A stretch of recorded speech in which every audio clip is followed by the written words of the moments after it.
Does the gig economy give workers new freedoms, or does it mean greater exploitation? Ken?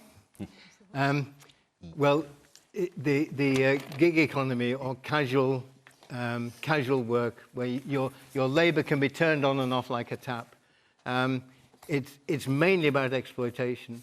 So bogus self-employment, like van drivers who drive what you order online.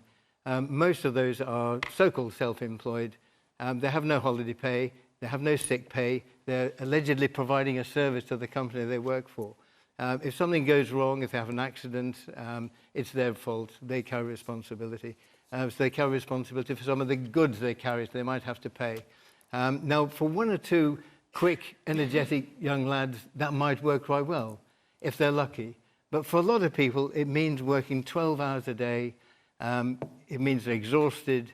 It means that they barely have time with their families, and they're struggling to get a living wage. Another form of the gig economy is agency work, and the public services know all about this. The NHS knows all about this. Outsourcing. The outsourcing produces casualised labour, lower pay, more vulnerable workers, and a worse service.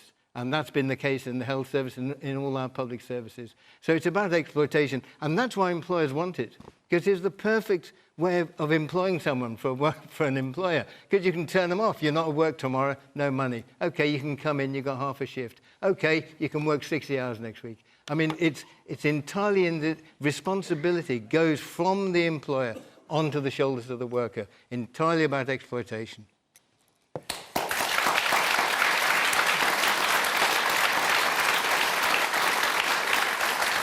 That's not your view, is it, Kate?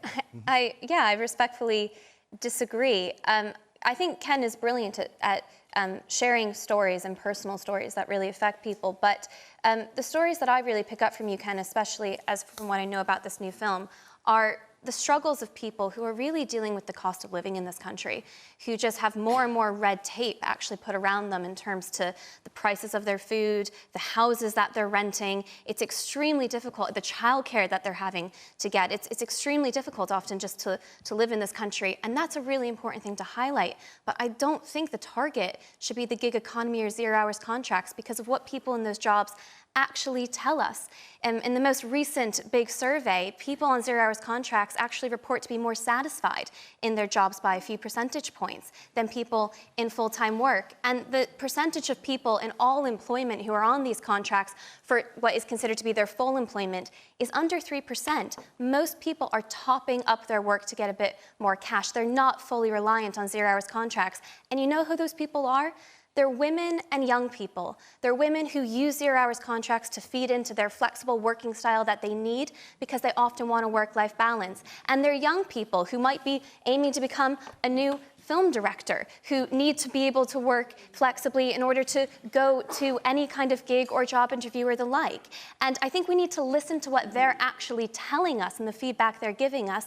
And that's before we even get to the consumer benefit that a lot of young people feel when they are able to, say, use Uber or Deliveroo, things that we could have never accessed and don't have the budget to access even 10 years ago. So I really appreciate the stories that you tell, but I don't think you've targeted the right area. We need to be talking about the cost of living, not throwing flexible work out the window. I actually think for many people, it's made life better in 2019, and for young people, and women in particular, oftentimes it's made that their work is more accessible. Who out here in the audience is working on a 0 hours contract or in the gig economy? Right, man there in the pink shirt, you put your hand up, and then the man here in the check shirt too. Yes. Yes, I lost my job about 10 years ago.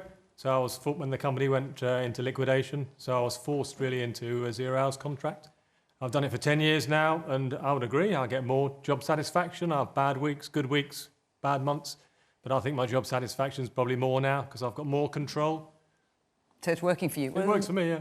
The woman here in the green top, you're a zero contract worker, are you? I've got a slightly different reason for keeping my hand up. I'm a head teacher of a very large school, which is very close to here. I think that there are 3 reasons why with our school it's worked, but it's worked for the people on 0 hour contracts as well as our school. As a school, obviously, our budgets are getting tighter and tighter. We provide wraparound childcare for children, for our families in the local community, and having 0 hour staff. Some staff are not 0 hours, But having 0-hour staff means that we can be responsive to the childcare needs of our families. If we didn't have that, we would have to turn families away for childcare every single night. But when the demand rises, it means that we can give the families the childcare they need. So that's one point. Secondly, SEN in schools, so special needs provision in schools, is just not adequately funded.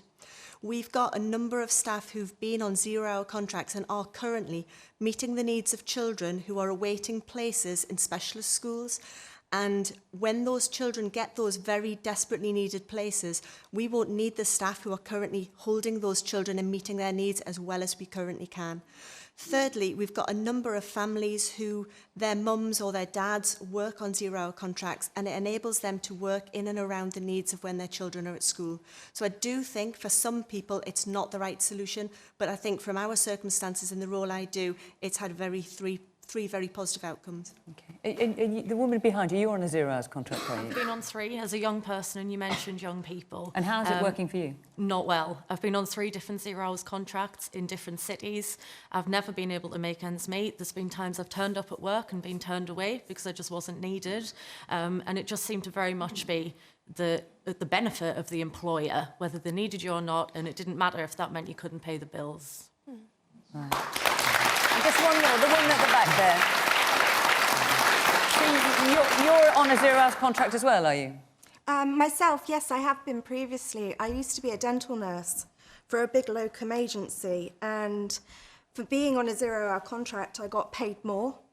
I got to choose if I wanted to work 6 days that week or 4 days the next week. It was flexible for me, but it was up to me to save that extra money for holiday and sickness, not that I ever was on holiday or sickness.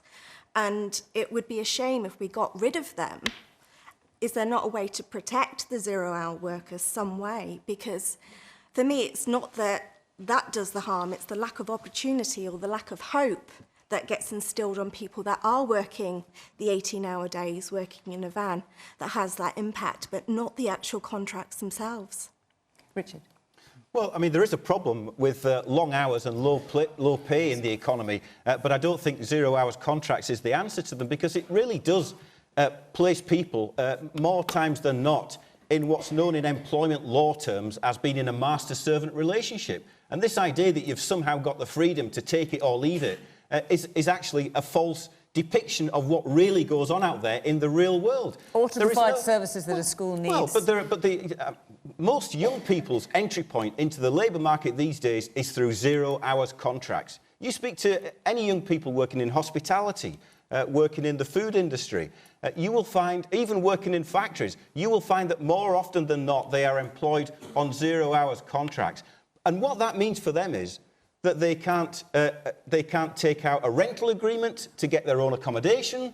They certainly can't take out a mortgage. They can be in and out of a benefit system which is inflexible and won't allow them to sign on to universal credit without waiting 6 weeks before they get paid it. So it puts them in an extremely precarious situation.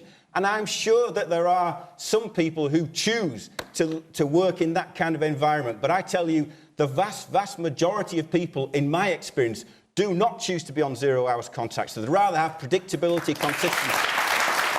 Norman?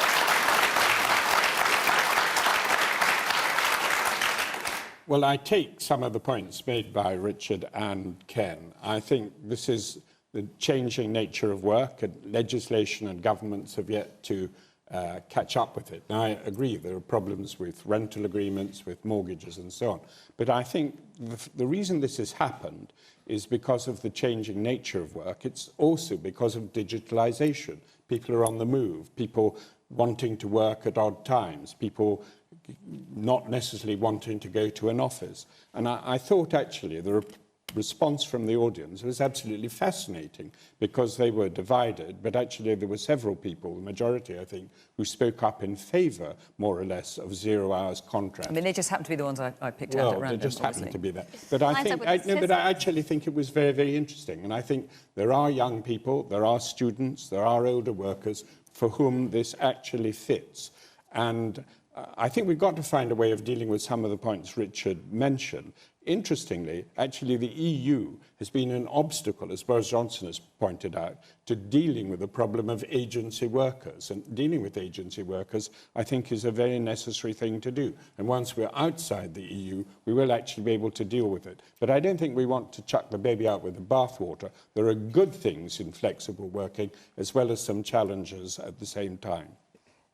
I'll come back to Ken in a moment, but just let Caroline get a word in here. So when you hear some people say that the gig economy works for them, or as we heard the headmistress there saying, it enabled her to provide services to parents she wouldn't otherwise be able to do. I think flexibility in the workplace is absolutely vital. I mean, I was on my own with 2 children for 8 or 9 years, and it was crucial for me to be able to work during school hours and have more time off in school holidays when I had to look after the children. Quite often I worked from 9 o'clock at night till 3 in the morning when the children were asleep. You know, I think people need work that fits around their lifestyles, and everybody has different needs. But my concern about the gig economy is that when the economy starts to contract, the people who are in these jobs are the first people to feel the pinch. And it is very much up to the employer to be able to say, no, we don't need you today, so you can just go home. And you know, I've heard stories about people who pay a lot of money in the southeast to travel all the way into London to get to work, and are then told to turn around and go back home. And they've earned no money that day, and they might have spent £10 on the fare. And I think Richard's absolutely right that it's a master-servant relationship, and people can be very, very vulnerable, and we need to protect these people. And without wanting to sound like a broken record, I know that one of the things the EU offers is rights for workers. You know, rights for so an employer. So you have to have an 11-hour break between shifts. Your employer can't expect you to work till midnight and then call you back in at 6 in the morning. So you have time off for sick leave, you have time off for holidays. And that kind of thing is really important. And I don't want us to go down a road where it's a race to the bottom and it's just cheap labour and employers can just call the shots and people are completely at their mercy. Ken, very briefly, you want to come back in, so I need to move on in a moment. I think flexibility is fine, provided it's equal. If the worker can phone in and say, look, I'm sorry, I can't come in today, and there's no problem. Well, that's fine. That's fine. It's going to cut both ways. But I'd like to know what you would say, Norman, and what you would say to the widow of Don Lane. Don Lane was a 53-year-old van driver. He was diabetic. He had an appointment with a specialist at hospital. He went. He was fined £150 a day because he didn't provide a replacement driver. And, of course, he lost his money and he had to pay for the van that he was renting or hiring. He had further appointments and he couldn't go. He decided not to go because he'd be in debt. He didn't have the resources. He didn't go. He missed one appointment. He started to get ill. He missed a second appointment. His workmates were worried about him. He missed his third appointment. He collapsed and died. And he was 53. And he was a precarious worker driving one of the vans, the white vans. Now, you tell me that's justified. You tell me that's right, that a worker is so terrified to have a day off for sickness because he will be fined and therefore he dies. You tell me that's right. That's the gig economy. That's what it's doing to working people.